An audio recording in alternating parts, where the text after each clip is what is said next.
Završi posljednji odgovor na Vardar sezona, što ti pamtiš ove predstave tada u Skopje? Pa dobro, ja mislim da ove 4 godine jako brzo su prošle i uvek kad je lepo, brzo vreme prolazi i došlo je i vreme rastanka i kući kad na primjer sednem ovih dana ili pre zadnjih 2 meseca sa porodicom i pričamo, stvarno nam je teško da ostavimo Skopje jer jako nam je lepo bilo i u rukometnom svetu i van toga isto i stvarno je teško ostaviti jednu grupu ovako kao što smo imali. Ja mislim da ove 4 godine ako podvučemo sve da je bilo jako pozitivno i puno više pozitivnih stvari se dešavale nego što negativne. Imali smo puno uspeha, nekad i kad su i negativni rezultati dolazili, ova slačionica i ceo klub i svi navijači i cela Makedonija je bila uz nas, tako da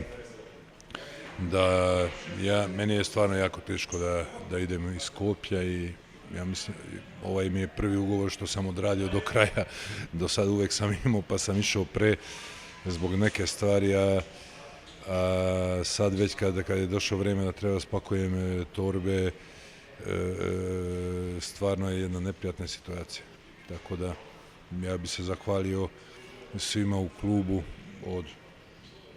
i u ovom kompleksu od konobara do čistačica, zato što ja mislim da svi su napravili svoj neki deo do gazde Samsonenka da nam bude sve lepo i ja mislim da naši navijači i naši simpatizeri kluba uvek su bili uz nas i u dobrom i u lošim situacijama, tako da ja bih volio svima da se zahvalim i nadam se da će Vardar da produži na ovakvom nivou i da će biti još uspeha u ovoj dvorani.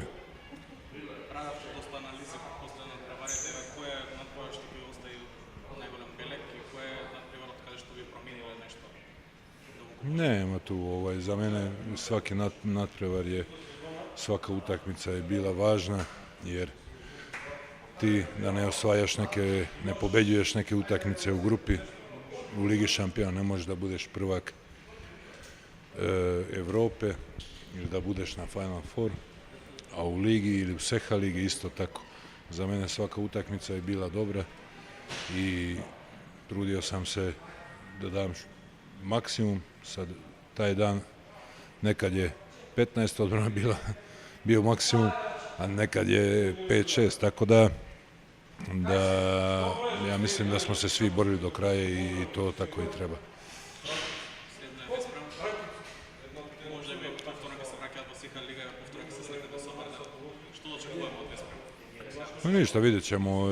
Ja mislim da Veszprem je jedan ozbiljan klub, da je u vrhu rukometnom svetu zadnjih par godina kao što je Vardar i ja sam sebi i mojoj ekipi postavljam uvijek najviše ciljeve, pa ćemo vidjeti 1. juna kao uvek kad podvučemo dalje, bila sezona dobra i loša. Ja bih volio da igra Veszprem Seha Ligu zato što mogu bi da se vratim u ovu dvoranu i da se vidim s nekim prijateljima s kim sam ovde krvavo radio ovih par godina.